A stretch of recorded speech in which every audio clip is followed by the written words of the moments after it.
Terhadap permohonan dari penuntut umum, apakah penasihat hukum bagaimana tanggapannya? Kami tidak keberatan, Majelis. Tidak keberatan. Baik, silahkan dibacakan, saudara penuntut umum. Terima kasih Majelis atas waktu yang diberikan pada kami. Kami akan membacakan 5 orang BAP, 5 BAP berdasarkan semuanya berdasarkan di bawah sumpah.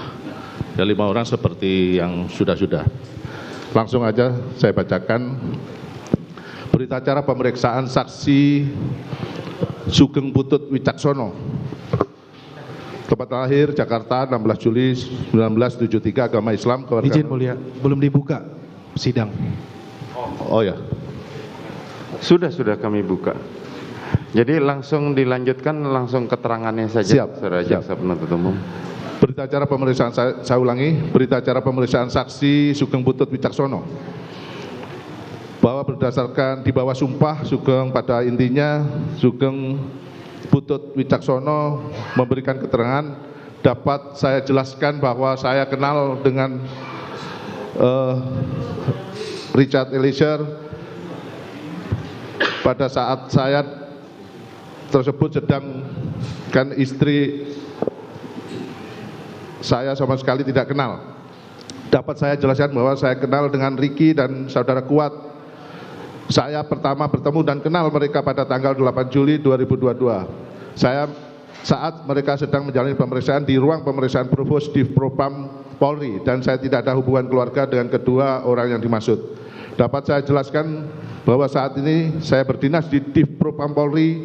Jabatan saya saat ini adalah Sestro Provos Divpropam Polri, yang saya jabat sejak bulan Agustus 2020 berdasarkan skep Kapolri nomor skep 1614/7 Romawi /20 2020 tanggal 3 Agustus. Dapat saya jelaskan terkait tugas dan tanggung jawab saya sebagai Sestro Provos.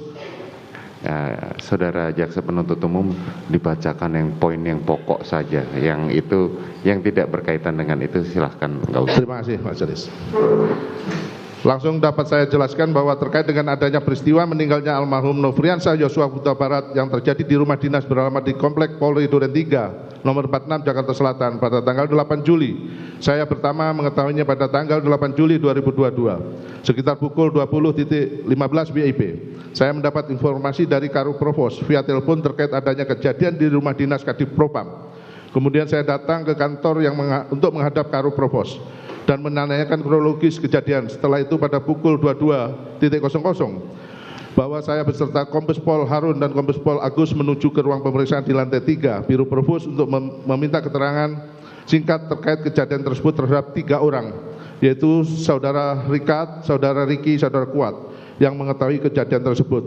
Kemudian kami memanggil satu persatu saudara Kuat, saudara Ricky, saudara Richard.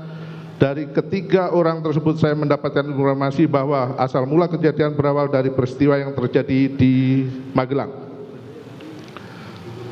Keterangan yang mereka jelaskan saat itu bahwa saat di Magelang saudara Ricky, saudara Richard pergi ke SMA Taruna Nusantara untuk bertemu dengan salah satu personil yang ada di sana. Lalu saudara Richard menerima telepon dari Ibu Putri yang meminta tolong untuk segera pulang. Awalnya ibu sudah menelpon saudara Ricky namun tidak jawab. Setelahnya mereka, saudara Ricky dan saudara Richard, memutuskan untuk pulang ke rumah di Mertoyudan. Namun sebelum pulang saudara Ricky menelpon saudara Kuat untuk memerintahkan saudara Kuat agar mengecek Ibu Putri sedang melakukan apa, karena Ibu Putri sampai meminta tolong pada saudara Ricky dan saudara Richard untuk segera pulang. Sementara saudara Ricky dan saudara Richard dalam perjalanan pulang saudara Kuat yang sedang berada di rumah, saudara Kuat mendengar teriakan ibu dan langsung menuju ke lantai atas dan bertemu dengan saudara Susi. Lalu minta saudara Susi untuk menemani ibu di kamar. Setelahnya saudara Kuat bertemu dengan saudara Yosua yang sedang menaiki tangga. Pada saat itu saudara Kuat sedang memegang pisau. Saya tidak mengetahui sebelumnya bagaimana diceritakan saudara Kuat bisa memegang pisau dan berusaha mendatangi saudara Joshua untuk berbicara, namun saudara Joshua pergi menghindari. Pada saudara Ricky dan saudara Richard sampai di rumah saudara Ricky, naik ke lantai atas menuju kamar Ibu Putri. Setelah itu saudara Ricky berbicara dengan Ibu Putri, namun saudara Ricky tidak menjelaskan kepada saya terkait materi pembicaraannya dengan Ibu Putri pada saat itu.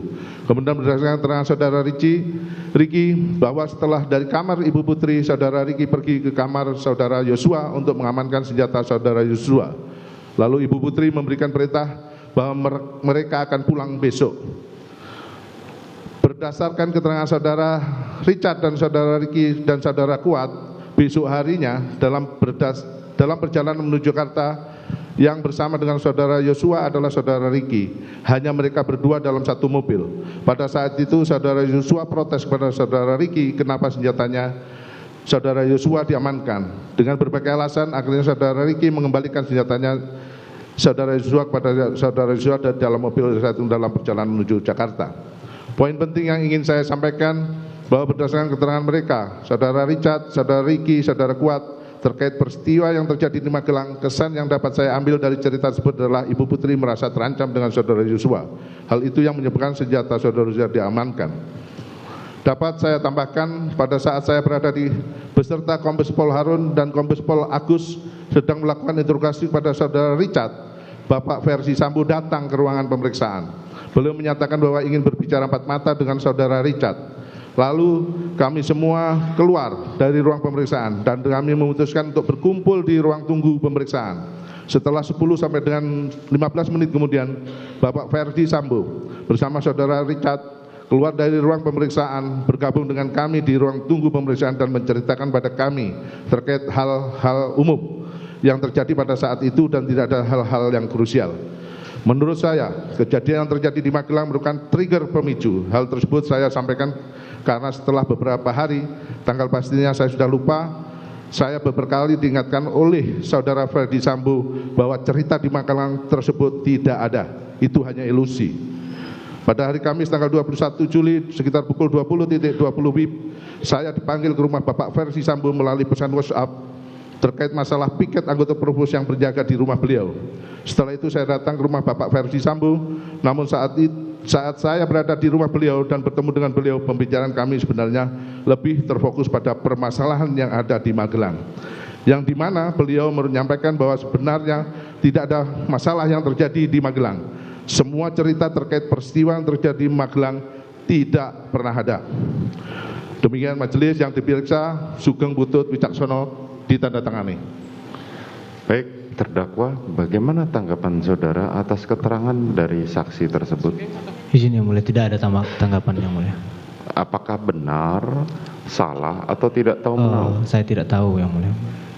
Tidak tahu. Apakah saudara benar diperiksa oleh saudara Putut? Pernah yang mulia, tapi saya pada saat itu tidak kenal yang mulia, jadi saya tidak tahu pada saat itu siapa yang memeriksa saya. Dari rangkaian yang diceritakan saudara Putut tadi, apakah benar peristiwanya seperti yang itu? dipropos itu benar yang mulia? Benar. Siap. Baik, silakan lanjutkan. Izin yang mulia. Nama saksi Nopianto Ripai, keterangannya di bawah sumpah. Pekerjaannya sebagai BKO Sipri Kadipropam Polri sampai sekarang. Langsung ke keterangan yaitu nomor 17, saya bacakan. Saya tentang tugas kedinasan yang dilakukan oleh saudara Irjen Verdi Sambo pada sejak tanggal 7 Juli sampai dengan 8 Juli adalah sebagai berikut. Pada tanggal 7 Juli 2002 sekitar pukul 19.30 saya melihat saudara Irjen Verdi Sambo bersama dengan ADC ajudan yaitu Daden datang ke kantor di Propam Polri karena baru kembali dari luar kota yaitu Magelang, Jawa Tengah. Setelah itu saudara Irjen Verdi Sambo melakukan swab PCR di ruangan Kadipropam Polri. Selanjutnya saudara Verdi Sambo langsung mengerjakan tugas-tugas kantor seperti biasa. Sekitar pukul 20 WIB saya melihat saudara Verdi Sambo bersama dengan ajudan yaitu saudara Raden pulang ke kediaman dengan menggunakan kendaraan mobil Lexus warna hitam dengan walmor pengawalan bermotor saudara Brigda Parhan. Saya juga melihat driver supir yang bertugas saat itu saudara Prayogi. Pada tanggal 8 Juli sekitar pukul 8 saya melihat saudara Verdi Sambo bersama dengan ajudan datang ke Biro Propos di Polri dalam rangka kegiatan ANEP di Biro Propos. Sekitar pukul 11 WIB saya melihat Irjen Verdi Sambo beserta saudara Prayogi ke ruangan Kadipropam. Pukul 14 saya melihat saudara Verdi Sambo menghadiri kegiatan sidang PK peninjauan kembali di lantai 2 dalam kasus Broto Seno. Setelah sidang dilaksanakan sekitar pukul 14 saya melihat Ferdi Sambo turun dari lantai 2 untuk kembali ke ruangan Kadif Propam Polri. Sekitar 15 WIB saya melihat saudara Ferdi Sambo bersama dengan polisi Ajudan Romer ke ruangan Kadif Propam Polri untuk berangkat menghadiri undangan bulu tangkis di Studio Alam Depok, Jawa Barat, kediaman Jenderal Polisi Idam Aziz dengan mempergunakan kendaraan mobil Lexus warna hitam. Setelah saudara Irjen Ferdi Sambo meninggalkan kantor Kadif Propam pukul 15, kemudian saya standby di ruangan Sepri sampai pukul 21 dan selanjutnya saya pulang ke rumah. Tiba-tiba sekitar pukul 21.30 saya dihubungi melalui telepon oleh saudara Kompol Cuk Putranto dan mengatakan kepada saya, "Nop, tolong didampingi anak-anak di Paminal." Kemudian saya jawab, "Siap," dan saya hubungi yang lain. Kemudian saya menghubungi Bribtu Edwin, Bribtu Rapli yang bertugas bersama dengan saya sebagai Sepri, staf pribadi pimpinan untuk datang ke Paminal. Kemudian saya kembali lagi ke kantor dan tiba di kantor sekitar pukul 22.30. Saya melihat situasinya sudah ramai, banyak orang berkumpul yang di dalamnya diantaranya saya kenal dengan saudara Riki sedang berada di lantai 1 piket Mako Propos, dan kemudian saya menghampiri saudara Riki dan menanyakan, "Ada apa, Bang?" Kemudian dijawab oleh saudara Riki, "Gak apa-apa." Selanjutnya saya bersama saudara Riki langsung naik ke lantai 2 untuk ke ruangan pemeriksaan. Setelah saya berada di lantai 2, saya melihat saudara Richard, saudara Kuat, kemudian saya tawari makanan namun tidak direspon. Tidak lama kemudian saya dihubungi saudara Reza, Mahreza Rizky melalui via telepon, dan saudara Reza mengatakan kepada saya, "Bang, mohon petunjuk, saya disuruh menghadap ke Propos, ada apa ya?" Kemudian saya jawab, "Iya." Tidak lama kemudian saudara Reza berada di lantai 2 bertemu dengan saya. Selanjutnya ketika saya mengajak saudara Reza ke kantin yang berada di lantai 1, tiba-tiba saya dan saudara Reza bertemu dengan Kombes Pol Leo yang berpakaian dinas Propos. Tiba-tiba Kombes Leo mengajak saudara Reza masuk ke dalam ruangan taut dan langsung naik ke lantai 2. Setelah saya berada di lantai 2, saya melihat Kaden A. Ro Paminal Agus Nurpatria berpakaian batik sedang bersama saudara Sikit. Sekitar pukul 22.30 saya bersama-sama dengan saudara Richard, saudara Riki, saudara Kuat, saudara Sigit, Kaden Pro Paminal Agus Nurpatria ke gedung Paminal lantai 7, gedung TNCC, tepatnya di ruangan detasemen A, Biro Paminal di Propam Polri. Setelah sampai di ruangan Kaden A, kemudian saya, saudara Richard, saudara Kuat, saudara Riki diperintahkan oleh Kombes Pol Agus Nurpatria untuk melakukan reka ulang, dan saya melihat Kaden A, Agus Nurpatria bertanya kepada saudara Cat, "Gimana kejadian tadi?" Kemudian saya melihat saudara langsung mengarahkan dengan tangan sebagaimana yang tertuang dalam screenshot video di bawah ini. Di dalam ruangan Kaden A, saya diperintahkan oleh Kaden A untuk memperagakan seolah-olah sebagai Brigadir Joshua dengan posisi tengkorak dengan kepala menengok sebelah kiri sebagaimana foto tersebut. Demikian majelis keterangan di bawah sumpah ditandatangani oleh saksi Novianto Rifai. Saudara terdakwa, bagaimana atas keterangan saksi tersebut? Benar yang mulia, memang ketemu dari Propos sampai di Paminal, Bang Novianto itu mendampingi yang mulia. Baik, silakan dilanjutkan jaksa penuntut umum. Siap, majelis. Keterangan saksi Rojiah alias Jia. Saksi menerangkan bahwa saksi adalah bekerja sebagai ART di keluarga terdakwa Ferdi Sambo dan Putri Chandrawati. Poin 13, saksi menerangkan saksi mengenal Richard Eliezer sebagai driver untuk Bapak Ferdi Sambo dan Ibu Putri Chandrawati dan juga merangkap ajudan. Poin 20, bahwa saksi menerangkan saksi mengetahui bahwa Bapak Ferdi Sambo pada bulan Juli 2022 berkunjung ke Magelang atau tidak mengetahui. Yang saya ketahui dari keterangan Susi bahwa pada tanggal 2 Juli 2022 sekitar jam 13 WIB atau sekitar jam 14 WIB Ibu Putri Chandrawati dan Susi mau pergi ke Magelang untuk kegiatan di Magelangnya saya tidak diberitahukan. Saya pun juga tidak mengetahui siapa saja yang ikut dengan Ibu Putri Chandrawati dan saya tidak mengetahui Ibu Putri pergi menggunakan kendaraan apa. Kemudian pada tanggal 8 Juli 2022 sekitar pukul 16 saat saya mau menuju toilet lantai 1, Damson menyampaikan ibu pulang, ibu pulang. Setelah itu saya menghampiri Ibu Putri Chandrawati yang berada di dalam garasi mobil yang sudah turun dari mobil Lexus LM warna hitam nomor pol tidak mengetahui, lalu saya mengucapkan selamat sore Bu. Namun ibu hanya diam saja dan langsung masuk ke dalam rumah, sedangkan saya langsung kembali ke lantai 2 untuk menjaga anak Ibu Putri Chandrawati yang bernama Arka. Saya poin 26. Saksi menerangkan bahwa saat Ibu Putri dan rombongan tiba di rumah yang beralamat di Saguling 329 Pancoran Jakarta Selatan, setahu saksi yang ada di rumah yaitu saksi Arka, Tresia, Dirianto, Damson, dan Tini. Cukup. Bagaimana terdakwa atas keterangan saksi Jiah tadi? Saya tidak tahu yang mulia. Tidak tahu. Lanjutkan. Keterangan Sartini. Keterangan Sartini, poin saksi menerangkan bahwa saksi adalah ART di keluarga terdakwa Ferdi Sambo dan Putri Chandrawati. Saksi menerangkan di poin 12, kegiatan saksi pada tanggal 2 Juli 2022, saya masih berada di rumah beralamat di Kuningan sekitar pukul 19. Saya berangkat dari Kuningan untuk bekerja ke Jakarta dengan menggunakan mobil travel. Kemudian pada tanggal 3 Juli 2022 sekitar pukul 4, saya tiba di rumah majikan saya yang beralamat di Saguling 329 Pancoran Jakarta Selatan. Kemudian yang saya ketahui rumah tersebut adalah milik Bapak Ferdi Sambo. Setibanya saya di rumah tersebut, saya diterima oleh Dirianto alias Kodir, lalu saya beristirahat sampai sore. Saya berkenalan dengan ART lainnya, di antaranya Jia, Susi, Dirianto, Kodir, dan Om Damson. Selanjutnya tanggal 3, 4, poin 3, 4, dan sampai tanggal 8, saksi menerangkan saksi melaksanakan tugas seperti biasanya sebagai ART.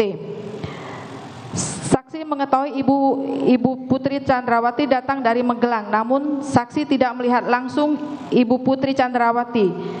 Saksi hanya melihat barang-barang ibu dari dalam mobil garasi pada sore hari tanggal 8 Juli 2020 sekitar pukul 16. Beserta rombongan tidak kenal namanya dan dilanjutkan adanya pemeriksaan PCR. Pada saat itu, saksi sedang berada di dapur untuk menyapu dan mencuci piring hingga keesokan harinya, pada tanggal 9 Juli 2022, sekitar pukul 8, saksi bertemu dengan Ibu Putri Chandrawati yang menghampiri saksi di dapur dan berkata, "Oh, ini yang belum dikasih tahu ya pekerjaannya." Lalu, saksi diajak Putri Chandrawati ke ruang makan dan menjelaskan bahwa pekerjaan saksi membersihkan rumah dan kalau sudah beres bantu-bantu Susi di dapur untuk masak dan menyediakan makanan. Setelah sarapan, Bapak dan Ibu kembali ke kamarnya. Cukup, Pak. Bagaimana saudara terdakwa atas keterangan saksi tersebut? Izin yang mulia, saya tidak tahu juga. Tidak tahu. Siap. Lanjutkan. Terakhir saksi Dr. Andeseno Sukamto MBA. Di poin 6 saksi menerangkan, langsung ke poin 11 aja majelis, bahwa pada tanggal 9 Juli 2022 saksi tidak mengetahui ataupun menerima laporan mengenai penggantian CCTV komplek Polri Duren 3 pada hari Senin setelah saksi mengetahui bahwa terdapat penembakan yang terjadi di komplek Duren 3. Melalui berita di media, saksi menghubungi Satpam yang melaksanakan piket pada tanggal 8 Juli 2002, yakni Saudara Marzuki, dan Satpam yang melaksanakan piket pada tanggal 9 Juli 2000 yaitu Saudari Zapar, untuk menanyakan mengenai kejadian dan CCTV pada tanggal 8 Juli 2022. Saudara Marzuki dan Zapar menjelaskan secara sekilas bahwa DVR CCTV diganti oleh orang yang tidak dikenal pada tanggal 9 Juli 2022. Pada tanggal 12 Juli 2022 sekitar pukul 7.30, Saudara Marzuki dan Saudara Zapar datang ke tempat tinggal saksi dan menjelaskan bahwa pada tanggal 9 Juli 2022 ada sekitar 3 sampai 5 orang yang datang mengaku sebagai anggota polisi ke pos pengamanan komplek Duren 3, namun tidak memberitahukan di mana bertugas dan juga tidak memberikan nama, lalu mereka langsung mengganti DVR CCTV yang ada dengan yang baru. Poin 12, saksi menerangkan penggantian DVR CCTV dilakukan tanpa izin dan saksi selaku ketua RT dan saksi baru mengetahui mengenai penggantian DVR komplek Duren 3 pada tanggal 11 Juli 2022. Cukup majelis. Nah, bagaimana saudara saksi terdakwa atas keterangan saksi tersebut? Siap yang mulia, saya tidak tahu menahu juga ya. Tidak tahu menahu. Sudah cukup saudara jaksa penuntut umum? Cukup ya.